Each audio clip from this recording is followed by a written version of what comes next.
반갑습니다. 제가 잠깐만 기도 한번 드리고 시작하도록 하겠습니다.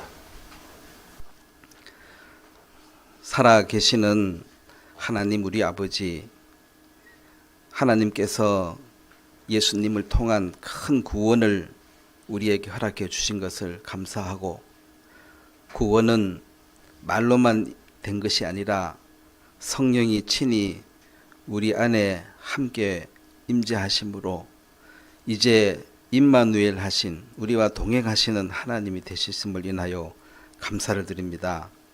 이 시간 말씀을 주고받을 때에 성령이 우리 속에 깨달음을 주시고 또 감동을 주시며 우리 마음의 소망과 힘을 공급해 주시기를 간절히 바라고 원합니다.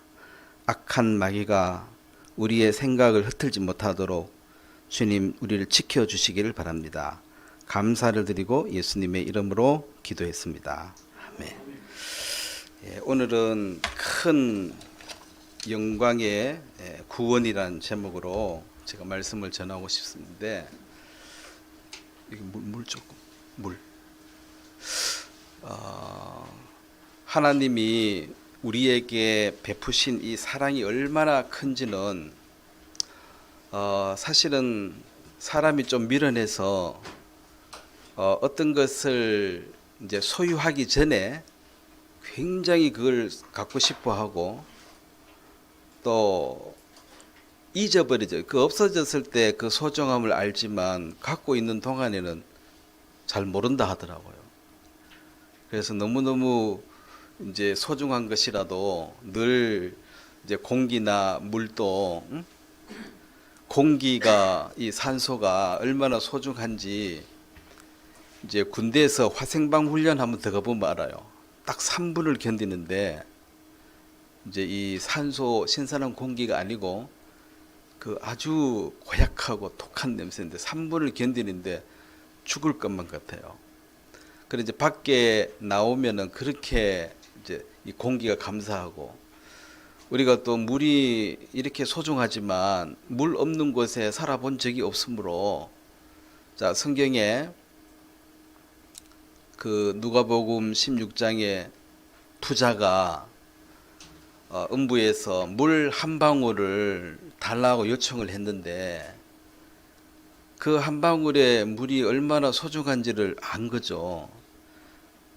우리가 알다시피 하나님이 우리에게 보편적인 은혜를 악한 자나 선한 자에게 주시는 게 두 가지가 있습니다. 태양과 이제 비를 주신다 그랬는데, 그것은 하나님 은혜의 대표예요. 태양이 없으면 이 세상에 아무 생물도 살 수가 없고 물이 없어도 마찬가지입니다. 그러면은 그 지옥은, 그 음부는 하나님의 사랑과 은혜를 빼버렸으니까 태양이 없고 어둠밖에 없습니다. 물 한 방울이 없는 곳이에요. 물 한 방울이. 그래서 늘 우리가 누리고 있는 이것이 얼마나 소중한지를 갖고 있을 때는 잘 모른다 그러죠. 이 구원을 이제 얼마나 소중한지를 인식하는 것도, 그렇게 생각해 보면 우리가 구원의 은혜를 누리고 있을 동안에 망각하기 쉽기 때문에 자주 이것을 생각을 하고 얼마나 큰 구원을 받은지에 대해서 인식하는 것이 필요합니다. 그러기 위해서 자, 로마서 3장을 먼저 한번 보면, 우리가 하나님께로 받은 너무나도 큰 것이 있는데 그것을 몽땅 잃어버리게 된 사건이, 자, 로마서 3장 23절을 제가 한번 읽도록 하겠습니다. 모든 사람이 죄를 범하였음에 하나님의 영광에 이르지 못하더니. 자, 하나님이 우리에게 주신 그 큰 영광을 이제 죄가 들어와서 몽땅 잃어버리게 됐습니다. 그 결과로 에덴에서 추방을 당했죠. 그러면 아담이 가졌던 그 영광은, 에덴은 환희, 기쁨, 전혀 부족함이 없는 모든 것이 완비된 하나님이 준비하셨기 때문에 얼마나 완벽하겠습니까? 근데 거기에서 이제 추방을 당한 원인은 죄가 들어와서 다 잃어버린 거예요. 이 세상에도요, 권세가 있고 힘 있는 사람들도 죄 하나 드러나서 감옥에 가버리면 다 잊어버립니다. 존경하는 그 눈빛이 싸늘하게 바뀌고 멸시하고 이제 조롱을 하게 될 것입니다. 그래서 아담이 잃어버린 그 영광을 이제 다시 회복해야 되는데 참 그 구원을 받지 못한 상태에 있는 영적 소경이고 깨달음이 없는 사람은 뭘 잃어버린지도 모르기 때문에 찾고 싶은 마음도 없는 것이, 구원을 받으세요 그러면 구원이 뭐예요? 하나님의 영광을 받으셔야 됩니다. 내가 잃어버린 게 얼마나 소중한지를 아셔야지만이 그걸 찾고 싶을 텐데 참 불행하게도 인생은 뭐를 잊어버린지도 몰라요. 사무엘상 2장에 보면 한나의 기도가 있는데 사무엘상 2장을 한번 보면 이 여인이 자식이 없으므로 너무나 슬프고 고통스럽습니다. 사무엘상 2장 제가 6절부터 한번 읽어보겠습니다. 사무엘상 2장 6절, 사무엘상 2장 6절입니다. 여호와는 죽이기도 하시고 살리기도 하시며 음부에 내리게도 하시고 올리기도 하시는도다. 여호와는 가난하게도 하시고 부하게도 하시며 낮추기도 하시고 높이기도 하시는도다. 자, 8절 말씀을 한번 같이 읽겠습니다. 가난한 자를 진토에서 일으키시며 빈핍한 자를 거름더미에서 드사 귀족들과 함께 앉게 하시며 영광의 위를 차지하게 하시는도다. 땅의 기둥들은 여호와의 것이라. 여호와께서 세계를 그 위에 세우셨도다. 자, 이제 이 알다시피 이 한나는 남편 엘가나가 사랑을 해주고 다 좋은데 자식이 없어요. 그래서 그래도 이제 남편이 워낙 사랑해 주니까 그럭저럭 살만했는데 이 브린나라는 여자가 이제 두 번째 여인이 와서 자식을 낳게 되면서 본부인이면 다냐 자식 못 낳는 것이 하고 이제 이 멸시를 하면서 이제 견딜 수가 없는 거예요. 그래서 하나님 앞에 나는 마음이 슬픈 여자입니다. 얼마나 슬프겠어요. 그래서 하나님 나를 불쌍히 여겨달라고 이제 기도하고 있었는데 이 나중에 이제 사무엘을 얻고 난 뒤에 사무엘을 얻기 전에 하나님이 뭘 가르쳐 줬냐면 너가 슬프고 힘든 것은 자식이 없다고 생각하지만 실제로는 너 마음에 하나님이 없어서 슬픈 여자다. 그러면 자식이 없어서 슬픈 것 같으면 자식 있는 여자는 다 기쁘겠네. 에? 세상에 자식 있는 여자가 더 많지 않습니까? 물론 뭐 사소한 기쁨이 있지만 그게 인생의 전부가 아니죠. 그래서 이제 여호와를 얻고 나니까 내가 좁은 석연에 나는 자식이 없어서 슬픈 줄 알았는데 결국은 하나님을 얻지 못해서 하나님하고 떨어져 있어서 내가 고통스러웠구나. 그래서 하나님을 얻고 나니까 이 사무엘을 다시 하나님께 드릴 수가 있었습니다. 물론 서원했는 기도이니까 드려야 되지만 근데 하나님이 나중에 5 자식을 더 주었습니다. 그리고 우리가 어떻게 계산해도 자식 하나 드리고 5명 받으면 뭐 괜찮은 거죠. 그래서 먼저 그의 나라와 그 일을 구하면 하나님은 우리에게 뭐 빼앗아 먹고 이런 쪼잔하신 분이 아니에요. 하나님은 능력이 있는 분이라서 넘치도록 주실 수 있는 분인데 그래서 이제 여호와가 누군지를 알게 되면서 엄청난 분이구나. 죽이기도 하고 살리기도 하고 가난하게도 하고 부하게도 하고 자, 이 세상에 모든 것을 하나님이 주관하고 있다는 사실을 깨달았기 때문에. 자, 3절에 보면 2장 3절에 심히 교만한 말을 다시 하지 말 것이며 오만한 말을 너희 입에서 내지 말지어다. 여호와는 지식의 하나님이시라. 행동을 달아보시느니라. 그러니까 이 지식이라는 것이 자, 맹목적으로 믿는 것을 맹신이라 그래. 아무것도 모르고 그냥 덮어놓고 믿는 걸 맹신이라 그러고, 그 다음에 하나님과 상관없는 어리석은 것을 믿는 그런 것을 미신이라 그러죠. 아무거나 그냥 큰 나무 앞에 가서 절하면, 큰 바위 앞에 가서 절하면 알다시피 바위가 뭔 힘이 있습니까? 에? 큰 나무가 뭔 힘이 있어요. 그렇지만 답답하니까 거기 가서 비는 거예요. 그래서 지식이 없는 것, 그런 것을 이제 어리석임이라 그래요. 그래서 하나님을 알면 점점 지혜로워진다. 그렇게 하나님은 덮어놓고 믿는 분이 아니고 지식의 하나님이다.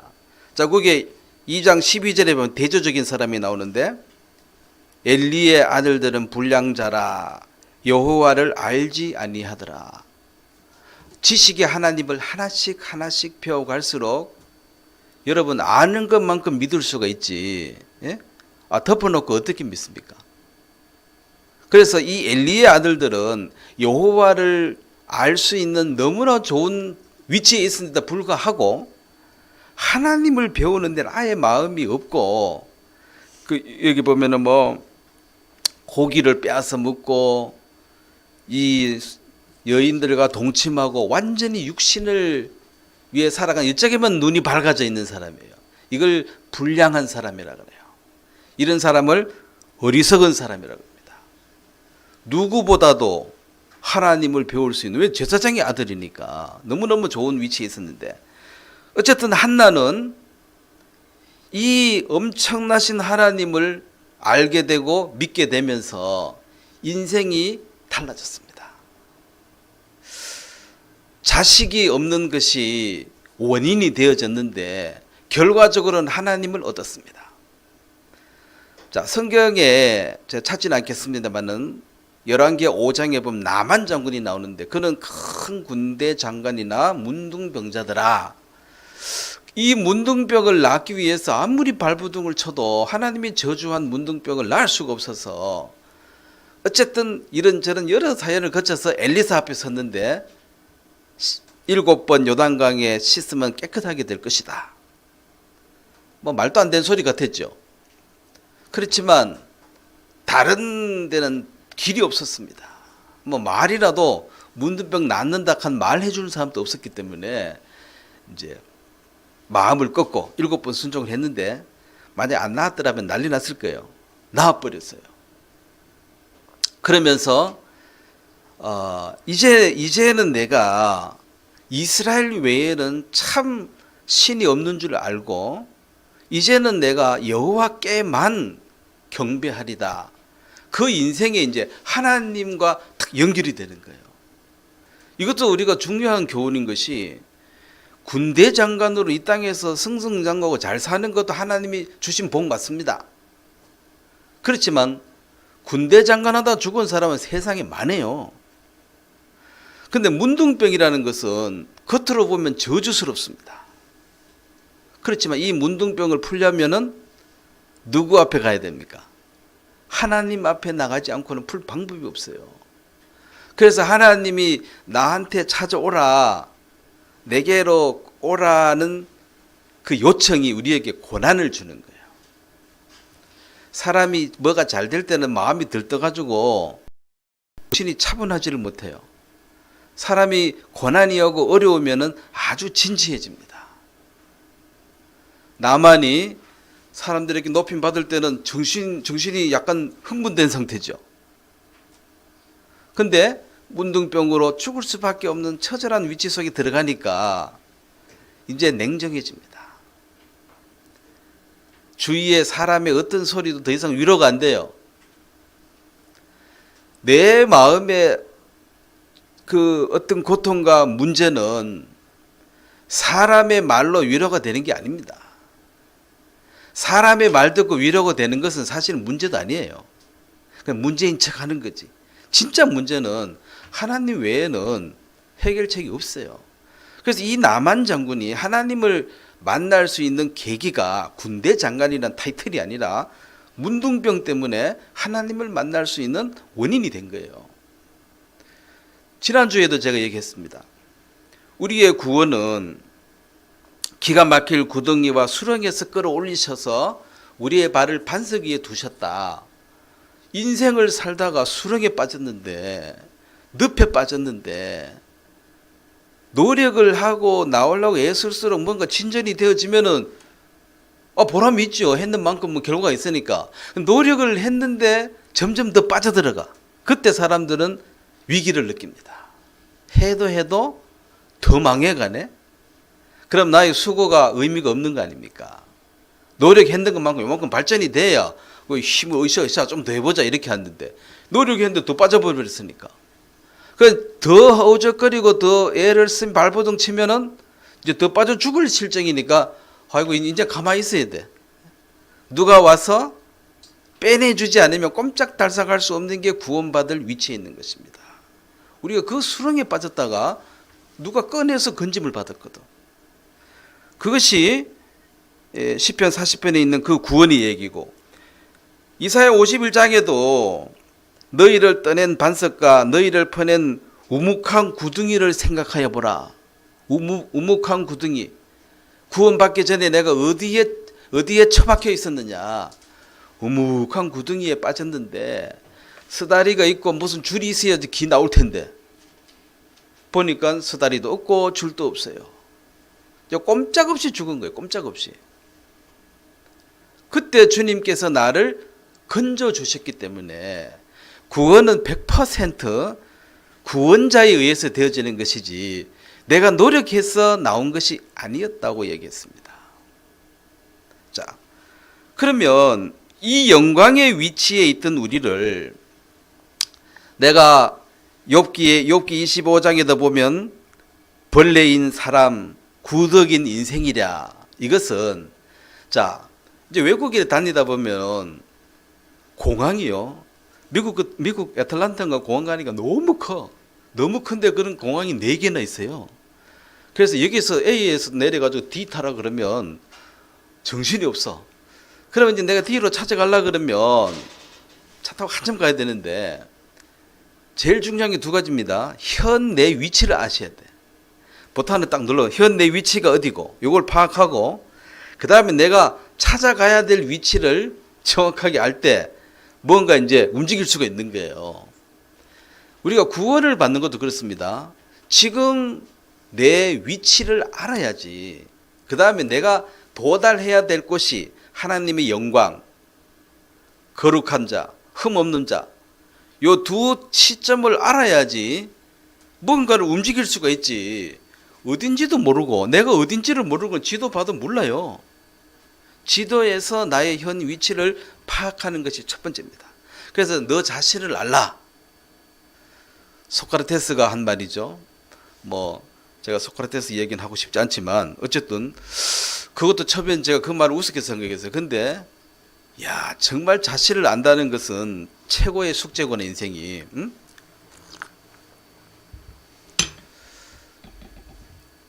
우리 눈으로 우리 자신의 얼굴을 죽을 때까지 한 번도 못 봅니다. 맞습니까? 참 아이러니하죠? 상대의 얼굴은 늘 볼 수 있어요. 내 얼굴을 내 눈으로 볼 수 있어요, 없어요? 그러니까 내가 내 자신을 제일 모른다는 말이 맞아요. 우리가 거울이 있어서 지금 이렇게 비춰서 보는 거지. 이 세상에 거울이 하나도 없다면 나는 죽을 때까지 내 얼굴을 못 보고 죽는 거예요, 사실은. 그래서 자신을 안다는 것은 그만큼 어렵다는 것입니다. 누가 말해주지 않으면, 얼굴에 뭐가 묻었는데 거울이 없으면 누가 말 안 해주면 알 도리가 없지요. 그래서 상대가 무슨 얘기해 줄 때 우리는 고맙게 생각하고 잘 들어야 돼요. 내가 나를 잘 아는데 나는 그걸 생각 안 해. 그렇게 말할 수 없는 게 내가 나를 제일 몰라요, 사실은. 그래서 이 실제로 회개하고 구원을 받는 데서 내 자신을 안다는 것. 자, 참 빛이, 하나님은 내가 참 빛을 비추었다. 이 빛을 비추었을 때 사람이 내면이 보이는 거예요. 그 하나님 앞에 내 자신이 어떠한 자인지를 아는 사람은 이제 자기의 근본을 이해한 사람이라. 근본을 이해했다는 게 이게 2장 8절 사무엘상 2장 8절에 보면 가난한 자를 진토에서 일으키시며 진토. 자, 인생이 뭡니까? 하나님 한 줌의 흙을 이렇게 모아 가지고 여기 생기를 집어넣어서 이렇게 걸어 다니게 만들어 놓은 게 인간이에요. 우리는 사람을 보면서 이야, 하나님의 솜씨가 대단하시다. 어떻게 흙 한 덩어리 가지고 이렇게 희한한 사람을 만들었을까? 여기 이제 생기를 빼버리면 이제 시체가 되는 거죠. 이제 썩어버리면 흙이 한 줌 흙고 다시 돌아갑니다. 하나님이니까 이렇게 하실 수가 있는 거예요. 그래서 우리는 사람을 이렇게 보면서도 하나님께 영광을 돌리는데 참 솜씨가 대단하십니다. 어떻게 한 줌 흙 가지고 이렇게 멋지고 완벽한 인간을 만들었을까? 이 안에 내부는 더 신묘막측합니다. 대단해요. 사람들이 깜짝깜짝 놀라요. 그 다음에 거름더미에서 드사, 거름더미. 자, 저도 촌놈이라서 거름 이거 잘 압니다. 옛날에 비료가 없을 때 우리 할아버지는 늘 아버지나 우리를 보고 이제 늘 걱정하셨는데 내가 죽으면 이놈들 다 쪽박 찬다. 늘 고민이세요. 그래서 제가 물어봐요. 할아버지 왜 우리가 할아버지 안 계시면 왜 거지 되냐고. 잘 살 수 있는데. 근데 일찍 일어나가지고 이제 동네에 그 개똥, 소똥 이런 거 빨리 끌어먹어 거름더미 해서 이제 이 퇴비를 만들어야 되는데 우리 집 사람들이 늦어가지고 딴 사람이 먼저 일어나서 개똥, 소똥 다 주워가고 없다는 거지. 그러니까 퇴비에 보면 그게 이제 오만 더러운 거 다 갖다 버려요. 그래서 이제 나 풀 비워가지고 이렇게 퇴비를 만들어 놓고 그걸 이제 내다가 하잖아요. 그러니까 이 거름더미는 더러운 것이에요. 여기는 구더기가 있는 것이에요. 오만 더러운 거 다 갖다 버리고. 근데 그 똥 뭐 이런 것이 없으면 이제 퇴비가 안 되니까 요즘은 비료가 있어서 그런 것이 없지만 할아버지는 비료가 없이 사셨기 때문에 늘 고민이었어요. 근데 할아버지 돌아가시고 아버지는 더 잘 사시고 우리 세대는 또 더 잘 살고 내 아들은 더 잘 살 거예요. 그 할아버지의 걱정은 좀 할아버지 테두리 안에서 고민이었죠. 자, 이 거름더미는 더러운 죄인인 우리의 모습을 가리킵니다. 구더기 같은 너 인생이 아니냐. 그 다음에 진토. 이건 흙은 깨끗합니다. 그렇지만 거기는 지렁이 같은 너 야고바 한 걸 보면 깨끗해도 지렁이고 더러우면 구더기예요. 이런 인생이 바로 너 근본이다. 여기서 지금 하나님 우리를 영광 가운데 끌어올리는 것이 바로 구원입니다. 아담이 명하는 모든 짐승이 그의 이름이 됐다 그랬습니다. 네? 그러면은 이름을 지어놨습니다. 예를 들어서 손자가 요즘은 손자가 적어서 다행이지만 옛날에 분들 손자가 많잖아요. 근데 할아버지 할머니들이 손자 이름 헷갈려요, 안 헷갈려요? 이제 하나 부르려 그러면 막 4명 5명 불러가 하나 막 철떡말똥 헷갈리는 게. 이름을 지었다 이 말은 지어놓고 잊어버리면 안 되고 그 지나가면 그 이름 불러줘야 돼요. 그리고 이름 부르는 거잖아요. 그럼 아담이 얼마나 총기가 있어야 되느냐. 짐승이 뭐 몇 마리냐는 거지. 불러주고 나중에 기억했다가 그 이름을 또 불러야 되니까. 굉장히 지혜로운데 죄를 짓고 인간이 망해버렸어요. 지금 인간이 많이 멍청해져도 이 정도로 지금 머리가 좋습니다. 근데 원래 처음 창조되었을 때, 즉 이 말은 자, 사람은 교육으로 똑똑해지는 게 아니에요. 지혜는 학교에서 배우는 게 아니에요. 이것은 위로부터 오는 거예요. 원래 만들 때부터 지혜가 있었는 거지. 그 학교 교육은 그냥 정보, 이 땅에 살아가도 필요한 정보 몇 개를 집어넣어 주는 거지. 그렇다고 머리가 좋아지는 것도 아니고, 지혜롭다는 것은 인생이 두 갈래 길이 나왔을 때 이게 좋은지 판단을 잘하는 게 지혜로운 사람이에요. 공부 많이 해도 멍청한 결정 많이 합니다. 머리 망할 길을 가는데 이 뭔 지혜로운 사람이에요. 그래서 학교를 한 번도 안 다니신 분들도 지혜가 반짝반짝해요. 공부를 많이 한 사람도 멍청한 사람 많습니다. 선택하는 걸 보면. 그러니까 인간의 지혜는 하나님이 만드실 때부터 지혜를 준 것이지 학교에서 개발한 게 아니다. 그래서 공부를 적게 하신 분, 많이 하신 분, 사실 지혜적인 측면에서 보면 그 학벌하고 상관없습니다. 그러니까 공부를 학교 금방에도 안 가신 분도 반짝이는 지혜가 있어요. 자, 원래 아담을 그렇게 영광스럽게 총명하게 잘 만들어 놨는데 죄 때문에 그걸 다 한 방에 다 잃어버렸다는 것입니다. 그래서 지금 인생이 지금 이런 모양, 이런 형태로 지금 비참하게 사는 거예요. 요즘 젊은이들은 아우성입니다. 대학 나와보면 많이 하는 거지. 오락한 데가 없는데. 그래도 우리 때는 졸업하면 여기저기서 오락해서 골라가면서 갔는데 그때가 좋을 때죠. 경제가 5%, 7%, 8% 성장할 때는 일자리가 팍팍 늘어요. 근데 이게 팍 줄어버리면 지금 있는 것도 잘라야 될 판인데 새로운 사람 뽑을 게 있냐는 거지. 그걸 졸업해도 갈 데가 없다는 것입니다. 자, 그래서 참 어렵다, 답답하다, 이해가 가요.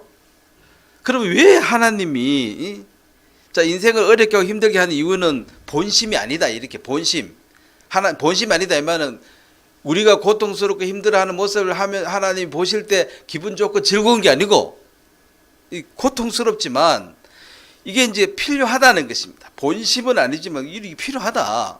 우연히 없는데 필요한 이유는 이제 하나님을 찾을 수밖에 없는 상황이다. 우리나라에 하나님이 복을 주실 때는 6.25가 끝나고 모든 것이 파괴되고 인간이 정말 처참한 위치에 우리 조상들이 울고불고 하나님을 매달렸겠죠. 어떻게 하겠어. 추위는 오고 물건 없고 자식은 있고 너무 흉년이 들면 부모들은 굶어 죽는다 그러죠. 애는 배가 또 터져 죽는데 너무 먹여가지고 이 부모의 없으니까 애만 자꾸 주는 거예요. 자기는 굶고. 그런 울부짖음을 하나님이 들으신 거죠. 그러고 전 세계에서 한국을 대단한 사람으로 대단하다고. 근데 한국에 오면 한국 사람을 아주 무시하고 안 좋게 말해.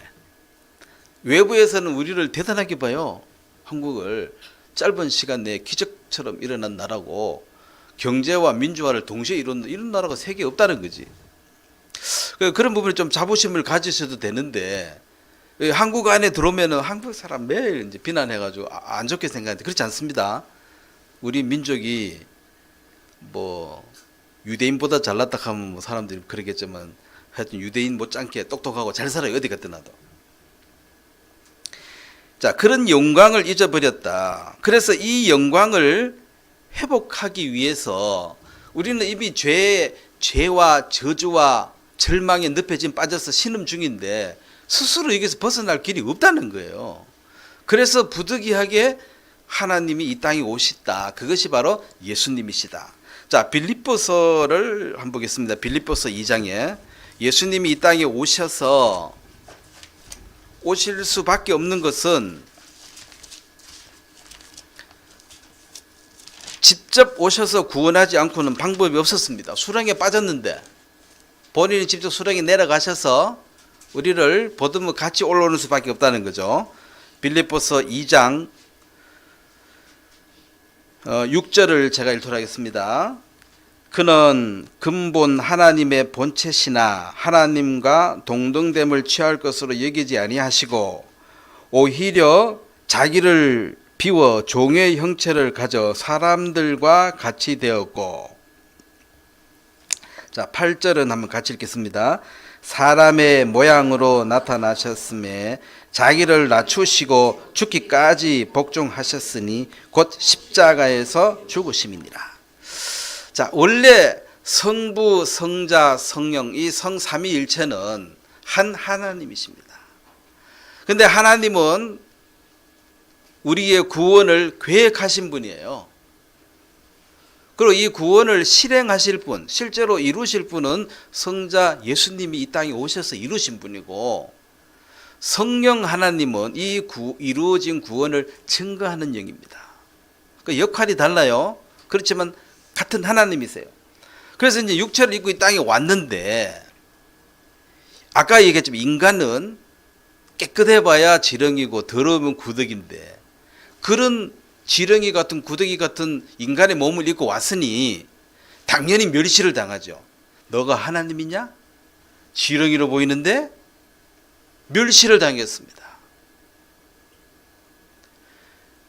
그 예수님은 흠모할 것이 없었다 이 말은 사람이 봤을 때 야 정말 하나님처럼 생겼네 이런 생각이 전혀 안 들었대요. 아무리 봐도. 예, 맞습니다. 물론 이것은 초림과 재림의 비밀인데 재림하실 때는 누가 봐도 하나님 아들처럼 위풍당당하게 오시겠지만 초림은 첫 번째 오셨을 때는 그렇게 오실 수가 없어요. 원래 죽으러 오신 분이니까. 그래서 누가 무시해도 무시당할 만큼 그냥 초라하게 보이는 거고 그냥 무명의 한 청년이에요. 그냥 목수 아들이에요. 근데 이제 말을 나는 만왕의 왕이다 그러니까 사람들이 돌았다고 말하지. 왕하고 네 몰골하고 이게 매칭이 전혀 안 되기 때문에 이 정신 나간 소리 한다는 귀신이 들렸다 이렇게 말했습니다. 귀신이 들렸다. 귀신이 들렸다 이 말은 돌았다 이 말이죠. 우리말로 하면. 왜? 말 되는 소리를 해야지 그게 말이 되지. 지금 들어보니까 이게 네 모습하고 네 말하는 거하고 전혀 안 맞다. 전혀 안 맞다는 것이죠. 그래서 육체를 입었다는 것이 그런 것입니다. 자, 예를 들어서 이런 뭐 예지만은 내가 구더기를 재래식 화장실에 있는 구더기를 구하려면 내가 구더기가 돼서 그 밑에 들어가야 된다면 내가 구더기 옷을 입고 들어가서 내가 그래도 사람이거든 이렇게 말하면 거기 있는 구더기가 우리하고 똑같네 이래 말하지 누가 알아주냐는 거죠. 옛날 드라마에 암행어사라는 게 있었습니다. 혹시 그거 아세요? 암행어사? 거지같이처럼 이래가 들어가 있다가 나중에 마패해가지고 암행어사 출도요 해서 그 탕과 놀이들 한 방에 뒤집어 버리는 거. 자, 그러면 처음에 들어갈 때 마패를 이마에 붙여가 이래가 들어가가지고는 업무 수행이 불가능하죠. 그러니까 이제 그냥 아무것도 아닌 것처럼 그냥 이렇게 들어가는 거예요. 들어가서 이제 가만히 있죠. 함부로 막 대해도 대야지 그 함부로 대해가지고 뭐가 드러나지. 처음부터 이래가 들어가면은 탕간 우리들이 바짝 긴장해가지고 잘할 거 아니에요. 그러면 안 된다는 거지. 그러니까 모습을 인간의 탈을 썼다 하나님이 그러니까 멸시를 당할 수밖에 없는 거예요. 물론 부활의 첫 열매가 되셨다. 예수님이 부활하신 첫 열매가 됐을 때는 그 몸이 달라졌습니다. 어떤 몸으로 바뀌었습니까? 다시는 죽지 않을 몸, 영원히 살 몸, 시간 공간을 초월한 몸. 시공간 초월이 뭔 의미인지 아시죠? 동시간에 여기저기를 마음대로 갈 수 있는 게 시간을 초월하신 분이에요. 공간을 초월한 분이에요. 하늘나라와 열을 왔다 갔다 동시에 할 수 있는 분이에요. 하나님이 어디 계시냐?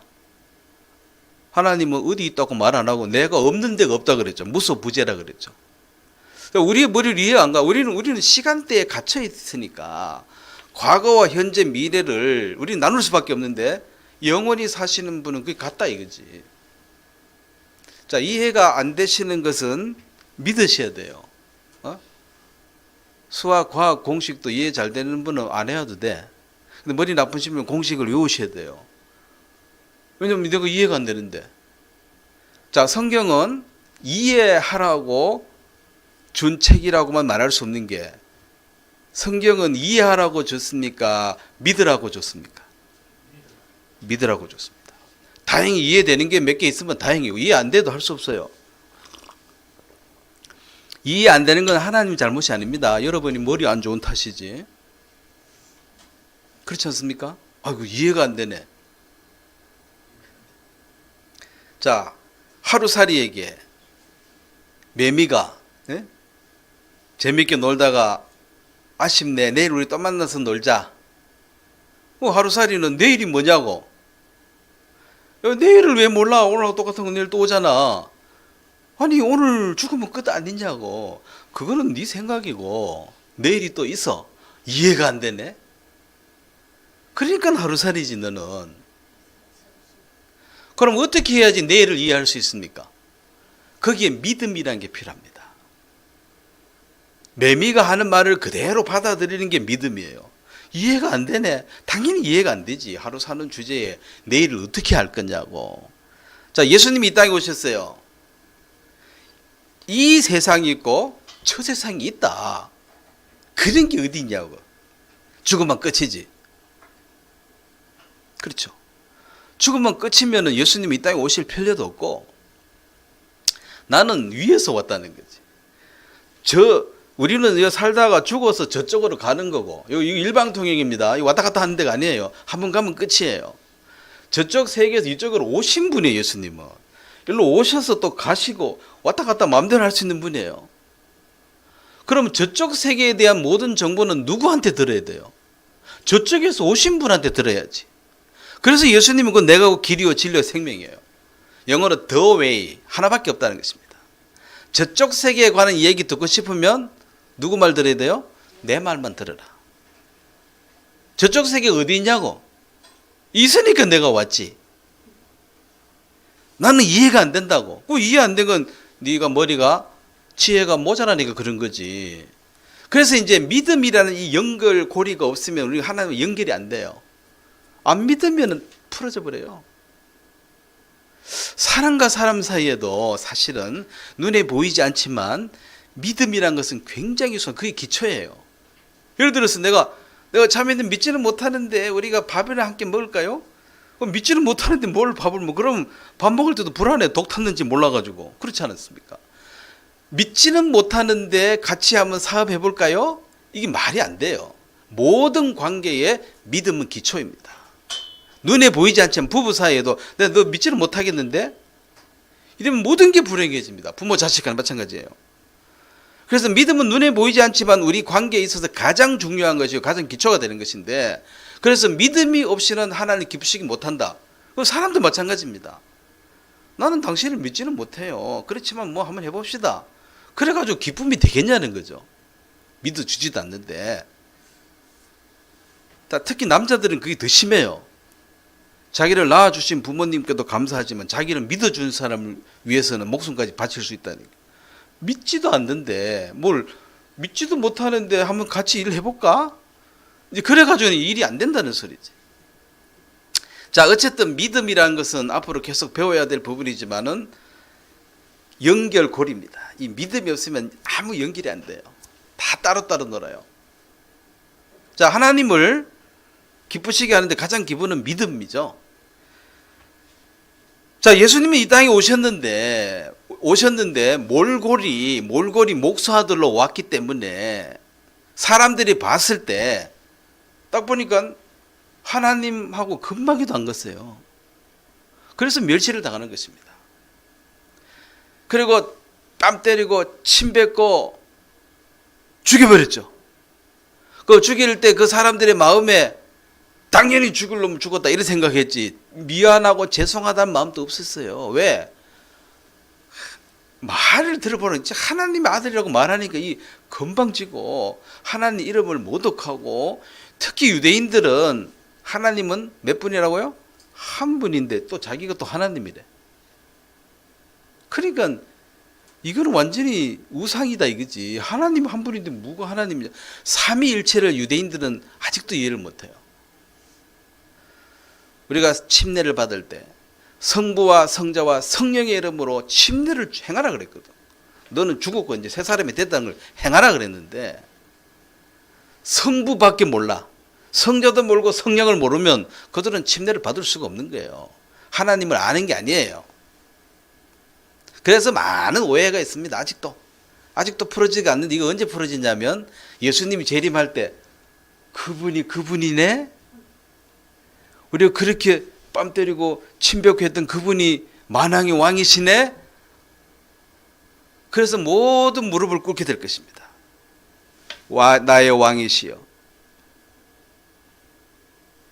그때는 지혜가 별로 없어요. 하나님이 힘으로 굴복시켜버려요. 모든 무릎을 꿇게 할 것이라 그랬습니다. 지금은 자진해서 꿇는 거예요. 나의 주, 나의 왕이시여. 재림할 때는 강제로 다 꿇혀버리고, 그날은 심판날이에요. 무릎 꿇어서 불못으로 처벌받는 것입니다. 그때 꿇어봐야 의미가 없습니다. 지혜는 미리 준비하는 거예요. 미리. 지금 자진해서 무릎 꿇은 사람은 그때 주님은 일어나라 할 것입니다. 일어나라고. 영광으로 우리를 받아주실 것이지만 무릎 안 꿇은 사람은 그때 강제로 꿇히시고 불못입니다. 엄청난 일이 벌어질 것입니다. 주님이 다시 오시는 날. 물론 주님이 처음 오실 때도 엄청난 일인데 사람들이 실감을 못해서 탈이죠.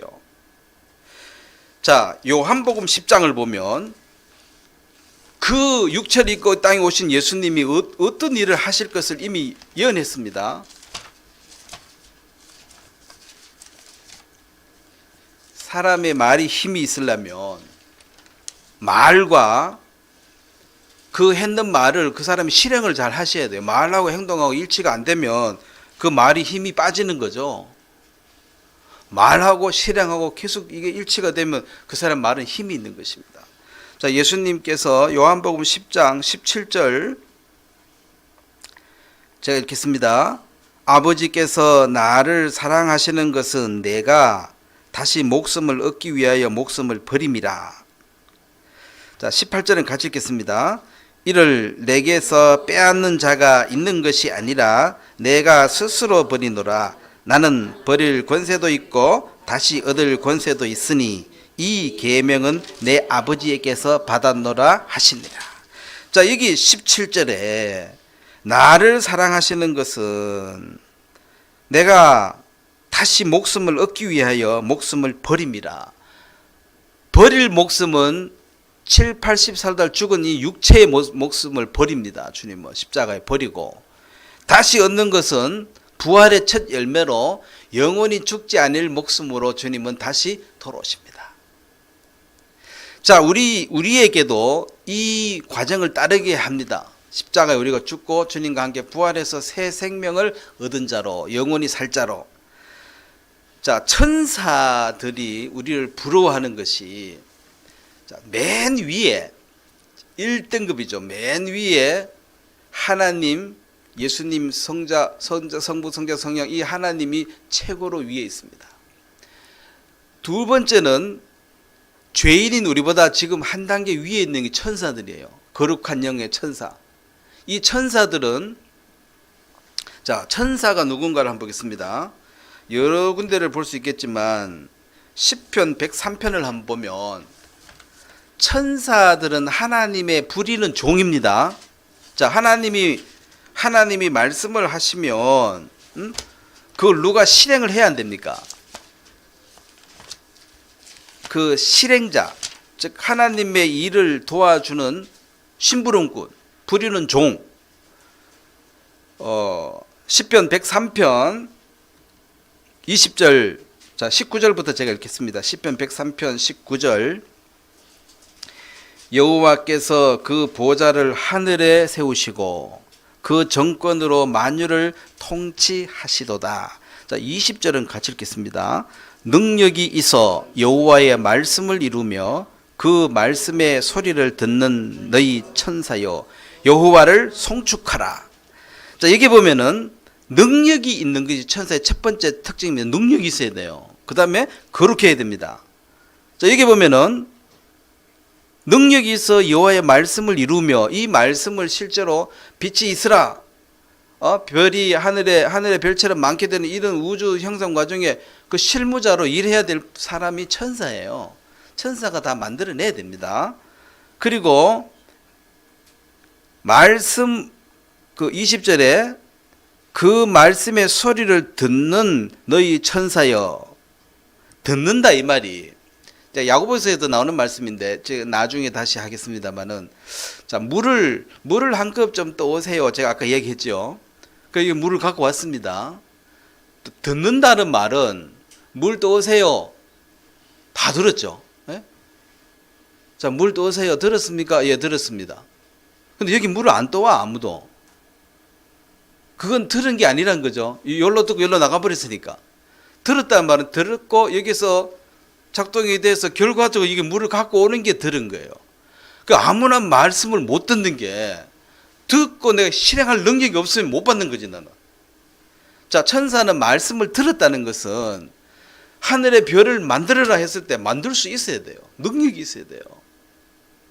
그래서 하나님의 부리는 종, 천사. 그러니까 이 히브리서에 보면 이스라엘 사람들은 천사 숭배 사상이 있습니다. 모세 숭배 사상도 있습니다. 그래서 히브리서에서 설명하는 게 예수님을 설명하기를 니들이 그렇게 떠받드는 천사보다가 한 등급 위에 있다. 모세는 부리는 종이고 이분은 하나님의 아들이시다. 그래서 비교 설명을 하는 거예요. 천사보다 높다. 누가? 예수님이. 모세보다도 높다. 예수님이 이 얘기를 지금 하고 있습니다. 그래서 하나님의 말씀을 들어서, 자, 예를 들어서 홍해를 가르시는 하나님이 그 홍해 물이 이렇게 벽처럼 설려면, 자, 물이 벽처럼 설 수 있어요, 없어요? 물이 자꾸 퍼지잖아요. 그럼 천사들이 와서 붙들고 있어야 돼요. 눈에 안 보이지만 붙들고 있어야지 이게 서 있을 거 아니에요. 요단 강물이 흐르는 것도 스톱을 시켜야 돼. 그러니까 이런 능력이 있는 것이 바로 천사고, 그 천사들이 구원받은 사람에게, 자, 우리 위치를 한번 보겠습니다. 우리가 마태복음 18장을 보면 이런 능력이 있는 천사가 18장, 마태복음 18장 10절입니다.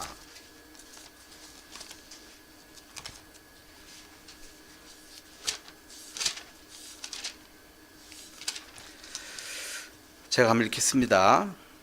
삼가 이 소자 중에 하나도 없인 여기지 말라. 너희에게 이르노니, 자, 그 뒤에부터 같이 읽겠습니다. 저희 천사들이 하늘에서 하늘에 계신 내 아버지의 얼굴을 항상 배웁느니라. 자, 딱 구원받자마자 하나님이 하나님의 자녀가 된 기념으로 선물로 뭘 줘요? 천사를 하나씩 다 비서로 주시는, 비서로. 그 천사는 자기보다 한참 밑에 구더기 지렁이 같은 인생이 갑자기 자기 상전이 돼본 거예요. 부리는 종으로. 그러니까 구원을 어찌 받았던 구원을 받았다면 여러분은 대단하신 분이 된 것이, 이제 비서가 천사가 한 명이 있습니다. 그래서 여러분 없을 때 누가 욕하면 이 천사가 하나님께 매일 보고를 합니다. 예? 영상으로 다 찍어가 보고를 해요. 하나님, 누가 우리 주인님을 뒤에서 욕했어요. 영상 보내줍니다. 그러니까 있을 때만 잘해서 될 일이 아니고 없을 때도 잘해야 되는 게, 그의 천사가 항상 하나님 얼굴을 배웠다 하니까 항상 생중계, 항상 생중계. 예? 아셔야 됩니다. 자, 사도행전 12장도 한번 보겠습니다. 사도행전 12장. 이 베드로가 감옥에 갇혔을 때에 교회가 이제 빌었습니다. 기도를 했습니다. 내달라고. 기도를 했는데 천사가, 그게 12장 8절 보면 천사가 가로되, 베드로에게 천사가 가로되 띠를 띠고 신을 들매라 하거늘 베드로가 그대로 하니 천사가 또 가로되 겉옷을 입고 따라오라 한대 베드로가 나와서 따라갈새 천사의 하는 것이 참인 줄 알지 못하고 환상을 보는가 하니라. 하여튼 비몽사몽간에 정신없는 거예요. 이제 감옥에서 나왔습니다. 자, 그래서 이제 15절 말씀을 보면 저희가 말하되 너가 미쳤다 하나 계집아이는 힘써 말하되 참말이라 하니 저희가 말하되 그러면 그의 천사라 하더라. 그의 수호 천사. 그 유대인들은 사람의 수호 천사가 있다는 거 아니까 에이 그의 수호 천사가 나왔겠지. 아니 감옥에 있는 베드로가 어찌 나왔냐고. 그래서 이제 이 한 자매님이 대문에서 베드로가 하니까 이게 지금 베드로가 왔다고 그러니까 안에 있는 형제 자매들이 안 믿는 거예요. 안 믿으면서 하는 말이 그의 천사겠지. 기도를 지금 감옥에서 나오게 해달라고 기도했지요. 그 나왔으면 믿어야 되는데 기도를 어찌 했는지 모르겠어요. 했는데 나오니까 에이 그럴 리가 없다 하니까 그런 기도를 왜 했는지 모르겠네. 기도를 했으면 믿으셔야지. 그럼 왔으면 아이고 감사하다 하나님 기도 들어주셨다 이런 말 해야 되지. 뭐 그게 기도한다고 나오겠어 어디? 천사겠지. 하여튼 이런 기도도 하나님 역사하신 거 보면 대단하십니다. 자, 천사는 원래는 지렁이 같고 구더기 같은 인생보다 위에 등급이 있었는데 이게 바로 역전이 돼버린 거죠. 그리고 천사의 수를 계시록 5장을 보겠습니다. 천사는 엄청 많습니다. 예? 엄청 많습니다. 그래서 하나님의 모든 일을 이루어 가시는 거예요. 5장 11절 계시록 5장 요한계시록 5장 11절 제가 읽겠습니다. 내가 또 보고 들음에 보호자와 생물들과 장로들을 둘러선 많은 천사들의 음성이 있으니 자, 그 뒤부터 같이 읽겠습니다. 그 수가 만만이요 천천이라. 자, 참고로 만만이 1억입니다. 동방의 군사 만만 1억이 군대가 예루살렘을 진격한다. 그게 말세의 징조라 그랬죠. 그 1억 군대가 어디 있냐 보니까 중국이 1억이 됐다 이렇게 말했잖아요. 그래서 천천을 더 곱해버리면 이것은 사실은 하늘의 별처럼 바닷가의 모래알처럼 많은 무한한 숫자죠. 자, 그러면 천국에 들어가면 하나님 예수님이 있는 그 옆에 우리가 앉게 되는데 이 밑에 바닥에 천사는 막 빽빽하게 있고 우리는 높은 자리 영광의 자리에 왜냐하면 예수님 우편에 예수님 우리 신랑이니까 그 옆에 앉아야 되니까 거기 앉게 되면 천사들이 우러러본다는 거지. 이야 부럽다. 얼마 전까지만 해도 지렁이처럼 꾸물꾸물 거리더니만은 구원받고 저렇게 됐네. 우리가 그냥 천국에 간신히 턱걸이가 돼가지고 그 천사들 틈번이 끼가지고 겨우 왔네 요런 자리가 아니고 내 우편에 앉는다. 이게 바로 구원의 영광입니다. 우리가 받은 구원은 턱걸이 해가 천국 간신히 가는 게 아니에요. 그 많은 천사들이 경배하고 우러러보고 흠모하는 자리가 되었다. 즉 예수님이 이 땅에 오신 목적은 지렁이 같은 구더기 같은 너 야곱을 하나님 우편에 앉히시는 그게 그분의 프로젝트예요. 그 계획을 실행하기 위해서 인간의 몸을 입고 오신 거예요. 그래서 실제로 죽으시고 부활하면서 첫 열매로 자 이게 진짜 생명이다. 마리아는 아무것도 모르고 아이고 주님하고 만지려고 하는 주님이 만지지 말라 그랬죠. 며칠 못 받아 만나서 반갑다고. 그런 만남이 아니, 나는 지금 나를 본 자는 하나님을 본 자, 아버지를 본 자와 같다. 나는 이제 부활한 이 몸은 며칠 전에 그 몸이 아니라니까. 그래서 아이고 반가워요 이런 차원으로 그게 아니고 나는 부활의 첫 열매가 되었고 내 아버지께 갔다가 올 것이다. 너희도 나를 믿으면 이렇게 될 것이다. 이게 첫 열매니까. 몰랐죠. 왜냐하면 우리는 부활을 지금 들어서 알지만 그 당시의 사전에는 부활이란 단어가 없습니다. 새로운 세계를 만드신 거예요, 주님은. 죽고자 하는 자는 살 것이요. 이런 말을 이해할 수가 없어요. 부활이란 단어를 개입시키지 않으면. 내가 생명을 내어준다. 다시 생명 얻기 위해서 이런 말도 이해가 안 돼요. 하나의 밀을 뿌려버리면 많은 열매로 낳는다. 이것도 이해가 안 되는 말이에요. 그래서 주님은 이 영광스러운 자리로 우리를 회복하게 왔다.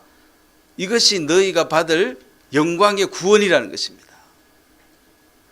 근데 히브리 사람들 너희들 왜 천사 숭배는 하고 모세는 숭배하는데 그리스도를 업신여기고 있느냐. 아직까지도.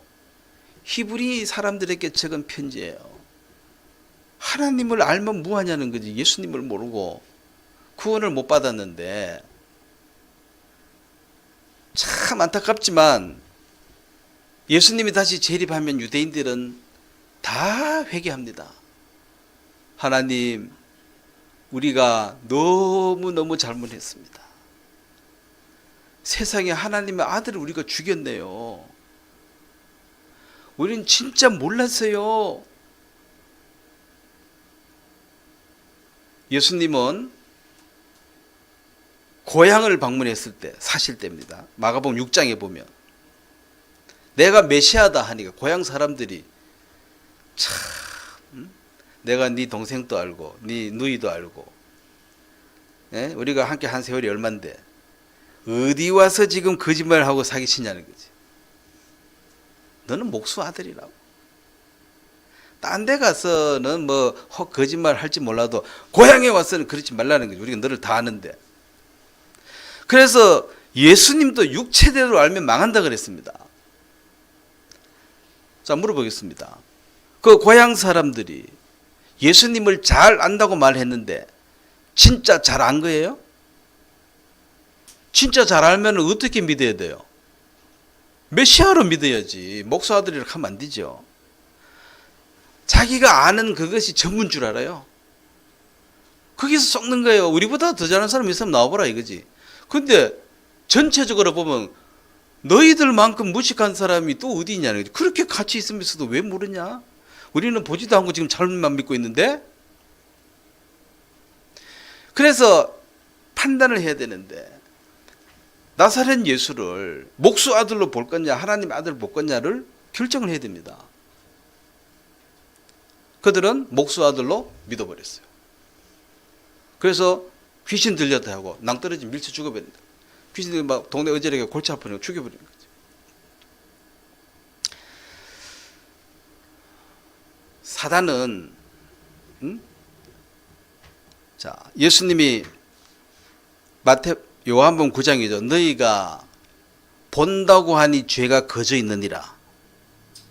자기는 잘 보고 잘 듣고 잘 안다는 거죠. 내가 잘 아는데 너는 목수 아들이야. 자, 예수님은 그 눈이 좀 가려져 버리면 좋겠네.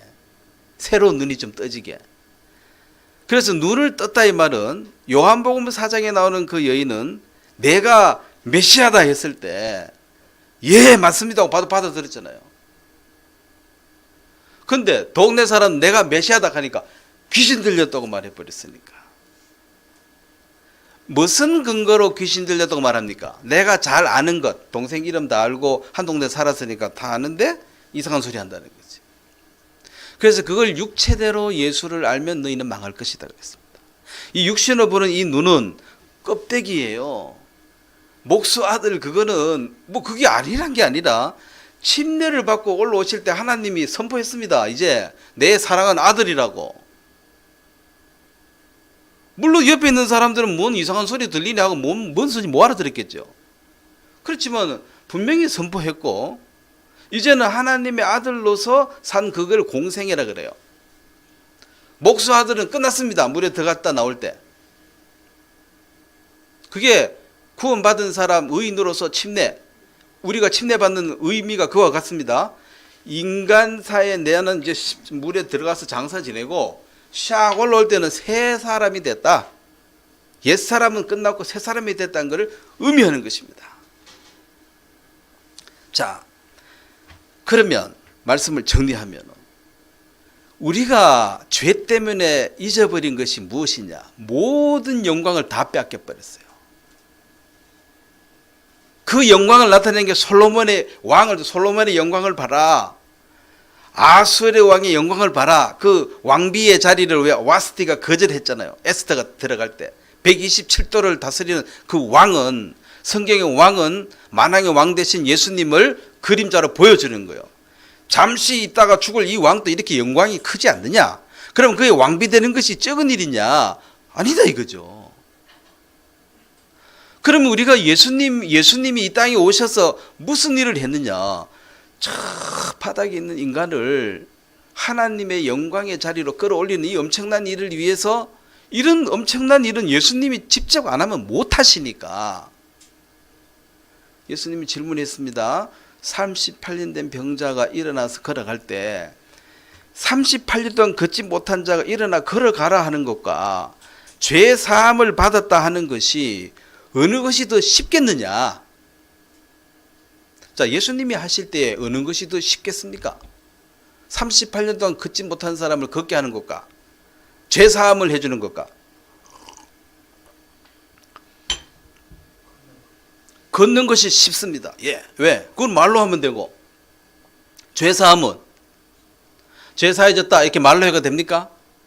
십자가에 피 흘리시고 돌아가셔야 돼요.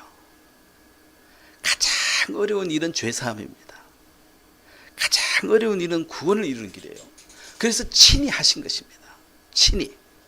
그리고 기적은 마귀도 많이 합니다. 바로의 술객들도 지팡이 던지니까 뱀 됐잖아요. 지금 또 여기저기서 기적은 많이 일어나고 있습니다. 기적은 그렇지만은 죄인을 깨끗하게 씻어서 하나님의 자녀 만드는 이 일은 예수님 말고는 절대로 못하겠어요. 절대로. 그래서 죄를 그냥 말로 제사했어 이렇게 말한 건 이건 마귀적인 거지. 죄는 피가 흘려지고 대가가 지불되어져서 명확하게 근거가 있어야 돼요. 뭐 어떻게 씻었냐, 빚을 너 어떻게 갚았냐, 그거 다 갚았다 영수증까지 딱 있어야지 이게 확정적인 것입니다. 그래서 우리가 그 잃어버린 그 영광은 너무나도 큰 것을 잃어버렸는데 우리는 영적으로 소경이라서 뭘 잊어버린지도 모르고 우리가 옛날에 어떤 영광을 누려야 할지도 모르고 그냥 아이고 자식이 있었으면 좋겠네, 그게 한나의 기도였습니다. 매일 우글부글 하나님이 이제 보여준 거죠. 네가 자식을 인하여 슬퍼하지만 실제로 너는 하나님을 얻어서 구원을 못 받으면 자식 얻어도 그 일시적이지 자식이 너를 영원히 행복하게 못 해줘. 자, 오늘 많은 사람들이 울부짖고 있는 그것은 자식이 없어서, 돈이 없어서, 건강이 없어서, 뭐 좋은 친구, 뭐가 없어서 불행하다고 생각하고 있지만 하나님은 생각이 다릅니다. 그거 해결한다고 될 일이 아니야. 너는 나를 얻고 구원을 받아야지만 이게 회복이 돼. 그리고 구원을 못 받고 이것부터 해결된 이것도 넌 축복이 아니야. 자, 마무리 짓겠습니다. 아담은 범죄에서 다 잃어버렸습니다. 죄인이 됐습니다. 그러니까 죄 씻어줬습니다. 원위치. 이게 구원이 아니에요. 구원은 아담이 범죄하기 이전보다 훨씬 윗단계 하나님의 영광스러운 그 직분까지 올려주는 게 구원이에요. 그럼 죄 짓다가 이건 본전이잖아. 어떤 사람은 그래요. 아니 뭐 복음 다 듣거나 뭐 본전이네. 뭐 처음에 나 죄 없었는데 자꾸 죄인이라 하더니만 이제 또 죄 없다 하네. 뭐 본전 아니냐 처음부터. 구원은 아담이 범죄하기 이전 상태로 돌아온 게 아닙니다. 그건 피조물이에요. 범죄하기 이전이 아니라 피조물이 아닌 하나님의 그 등급으로 올려버렸기 때문에 이것은 우리는 가히 설명할 수가 없는 영광입니다. 그래서 이 큰 구원을 등한히 여기면 무시하고 이걸 조롱하는 자는 어찌 피하겠느냐 심판을. 하나님이 직접 와서 다 해놓는데 그걸 조롱했다는 거죠. 피할 길이 없다는 것입니다. 그래서 우리는 서로 위로하고 이런 큰 구원을 받았는데 이 큰 구원을 우리가 나만 갖고 있을 수가 있냐는 거지. 이 큰 구원을 하나님이 다 만들어 가지고 지난주에도 말했죠. 택배로 여러분 대문화까지 다 배달해 놨습니다. 착불도 아니고 미리 돈도 다 내놨어. 그러니까 문 열고 받아들이면 내 거예요. 근데 수치 거부를 하겠다는 거지. 나는 그딴 거 필요 없다는 거예요. 사람들이. 그 얼마나 미련합니까? 나중에 땅을 치고 통탄할 일입니다. 그렇지만 기회가 지나가면 없어요. 예수님이 재림하실 때 아이고 그때 그거 받을 걸 후회스럽죠. 그때 무릎 꿇고 나의 주님 나의 왕이시여 고백할 걸 안 했다간 다시 오실 때 강제로 무릎을 꿇게 될 것이며 그날이 바로 심판을 받게 될 것입니다. 자, 우리가 그래서 예레미야가 말했죠. 내가 말을 하면 사람들이 싫어하지만 말 안 할 수가 없는 것이 이걸 말 안 하면 내 속에 불을 붙는 것 같다 이 말이. 전도를 하락해서 하는 게 아니에요. 할 수밖에 없는 것입니다. 예? 이게 어떤 명령이 아니라 보고 들은 것을 어찌 말 안 할 수 있느냐, 이게 베드로의 고백 아닙니까? 나는 부활한 주님을 만나서 같이 밥까지 먹었는데 어찌 부활 안 했다고 말할 수 있냐는 거지.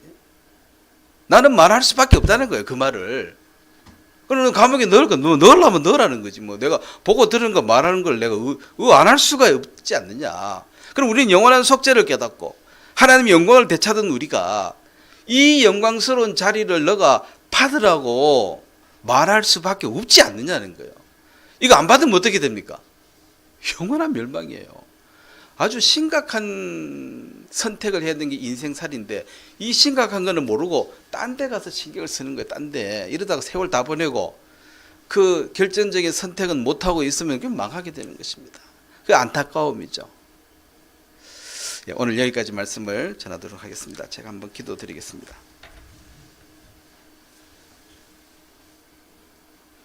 살아계신 하나님 우리 아버지, 예수님이 이 땅에 오셔서 죄 사함을 실제로 이루어 주신 것을 감사하고, 또 성령으로 우리 마음에 함께 계셔서 우리 마음을 주님이 위로하시며 우리 마음을 감동시켜 주셔서 이제 우리가 입을 다물고 조용히 살 수 없도록 성령이 우리 마음에 역사하시는 것을 감사합니다. 하나님, 이 큰 구원이 우리가 인식이 되어지면 증거할 수밖에 없습니다. 이 땅에 너무나도 불쌍한 사람들이 많습니다.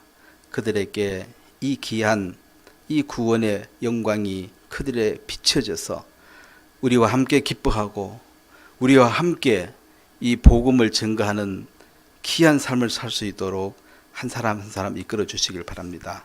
감사를 드립니다. 예수님의 이름으로 기도했습니다. 아멘. 찬송. 예, 그럼 광고 시간입니다.